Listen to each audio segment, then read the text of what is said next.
역사 속에서 이렇게 강한 화력을 가진 무기들이 전쟁의 판도를 어떻게 바꿀 수 있었나요?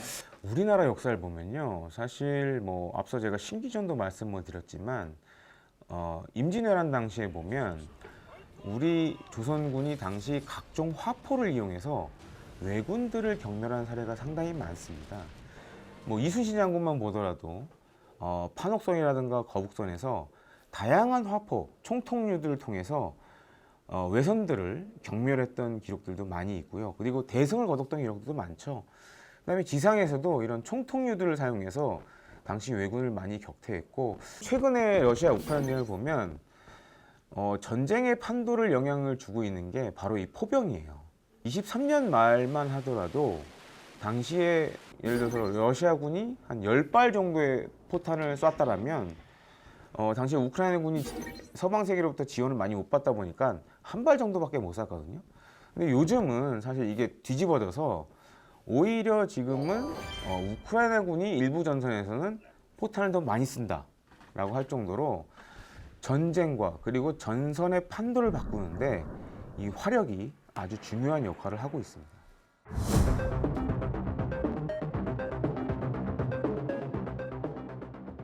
보통 이제 화포는 두 종류로 나뉘어지는데, 한 가지가 이제 견인포가 있고, 견인포 같은 경우는 보통 이제 트럭에 견인돼서 움직이죠. 근데 자주포는, 요즘은 자주포도 두 가지로 나뉩니다. 차륜형 자주포가 있고, 이제 타이어가 달린 자주포가 있고, 궤도가 달린 자주포가 있어요. 지금 우리 군에 쓰는 건 대부분 궤도형 자주포입니다. 물론 이제 K105A1이라 그래서 105mm 야포를 트럭에 얹은 게 있긴 하거든요. 그건 어떻게 보면 차륜형 자주포라고 볼 수 있고, 자주포는 스스로 움직이는 대포라고 생각하시면 돼요. 근데 장점이 뭐냐? 견인포 같은 경우에는 포를 트럭으로 끌고 가지만 사격을 하려면 이제 방열을 해야 됩니다. K55 자주포는 스페이드라고 그래가지고 사격 임무를 부여받게 되면 뒤에 지면과 고정하는 장비가 있습니다. 이거를 내려서 땅에 밀착을 시켜야 돼요. 근데 지금 K9 자주포 같은 경우는 사실 그게 필요가 없거든요. 왜냐면 6.2R 현수 장치 쓰기 때문에 그게 필요가 없어요. 그러니까 그만큼 자주포는 견인포에 비해서 빠르게 포를 쏠 수 있고 빠르게 이동이 가능해요. 최근의 추세는 이제 쏘고 빠지는 방식을 많이 쓰는데, 보통 포를 쏘고 2, 3분 내에 철수를 해야 됩니다. 안 그러면은 적이 이쪽으로 포를 쏠 수가 있어요. 그럼 우리가 이제 사상자가 발생하는 거죠. 그런 측면에서 향후 견인포보다는 자주포는 계속 성장하지 않을까 이렇게 보고 있습니다.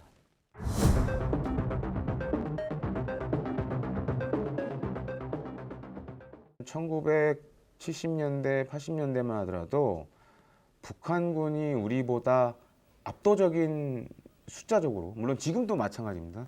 숫자적으로 압도적인 포병 전력을 갖고 있었고, 그때도 이제 제2의 만약에 6.25 전쟁이 나면 결국 화력전으로 갈 수밖에 없다라고 다들 생각을 했고, 그만큼 그래서 견인포라든지 자주포의 국산화가 중요하다, 다들 그렇게 생각하셨고, 그게 자연스럽게 K55 자주포를 국내에서 만들었고, 그 다음에 K9 자주포로 넘어가는 그런 계기가 됐습니다. 그래서 그리고 또 한 가지 여기에 불을 지폈던 게 뭐냐면, 아마 이제 많은 분들 기억하실 거예요. 그때 이제 김영삼 대통령 때로 생각이 드는데, 판문점에서 북한 대표가 그 얘기를 했죠.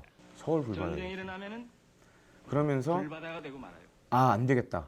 북한의 장사정포를 개전 초기에 효과적으로 제압하지 못하면 정말 서울과 수도권이 불바다가 될 수도 있겠구나.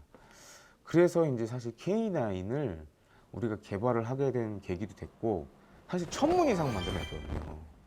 근데 지금 잘 보시면 전 세계에서 자주포를 우리나라만큼 많이 갖고 있는 나라가 없어요. 우리나라가 갖고 있는 자주포가 2000여 문이 넘거든요.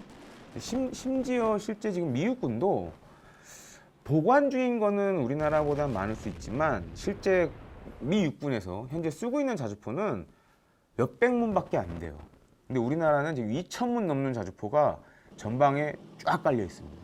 그리고 실제 가동률도 8, 90%가 되고요. 그러니까 이게 유례가 없는 거죠, 전 세계적으로. 그만큼 이 우리 군의 입장에서 봤을 때는 포병 전력이 그야말로 중요하다. 그리고 또 한 가지 문제가, 많은 분들이 이제 공군의 전투기들이 와서 폭탄 떨궈주고 그러면 되는 거 아니냐라고 얘기하시는데, 우리나라 같은 경우에는 기상이 그렇게 받쳐주지 못해요. 그러니까 안 좋은 날이 많다 보니까 실제로 전투기들이 뜰 수 있는 날이 많지가 않아요. 그러다 보면 결국에는 기상의 제약을 받지 않는 화포, 자주포, 견인포, 뭐 다연장 로켓포 이런 것들이 우선시 될 수밖에 없는 상황이라는 거죠.